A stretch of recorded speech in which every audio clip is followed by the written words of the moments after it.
ലഹരിക്കെതിരെ സംസ്ഥാന സർക്കാരുമായി സഹകരിച്ച Alappuzha Chengannur doctor K M. Cherian institute of medical സയൻസിൽ ഓപ്പറേഷൻ തൂഫാൻ കെയർ പ്ലസ് പദ്ധതി സംഘടിപ്പിച്ചു.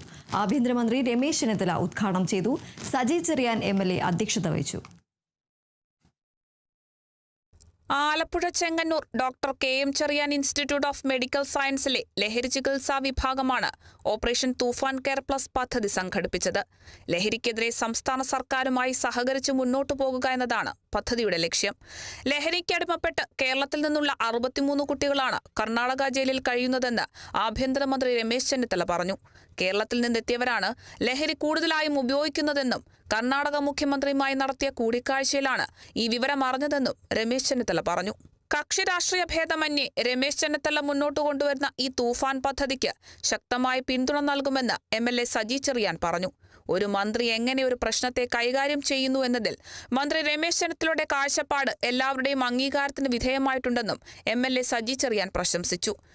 കേരളത്തിൽ ഏറ്റവും കൂടുതൽ മയക്കുമരുന്നെത്തുന്നത് കടൽ വഴിയാണെന്നും ശക്തമായ നടപടി തീരദേശ മേഖലയിൽ സ്വീകരിച്ചാൽ മാത്രമേ ലഹരി വ്യാപനം തടയാൻ കഴിയൂ എന്നും സജി ചെറിയാൻ പറഞ്ഞു.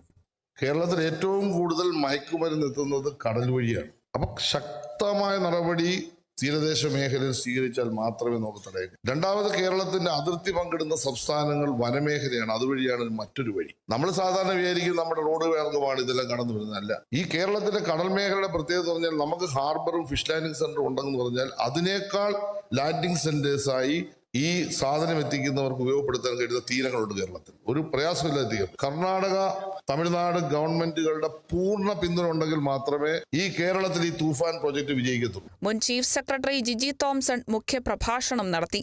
വിദ്യാഭ്യാസ സ്ഥാപനങ്ങൾ, സർക്കാർ സ്ഥാപനങ്ങൾ, സാമൂഹിക സന്നദ്ധ സംഘടനകൾ എന്നിവ ഇതിനോടകം ആശുപത്രിയുമായി സഹകരിച്ച് ഈ പദ്ധതിയുടെ ഭാഗമാകാൻ താൽപര്യം പ്രകടിപ്പിച്ചിട്ടുണ്ട്. Kerala vision news, Alappuzha.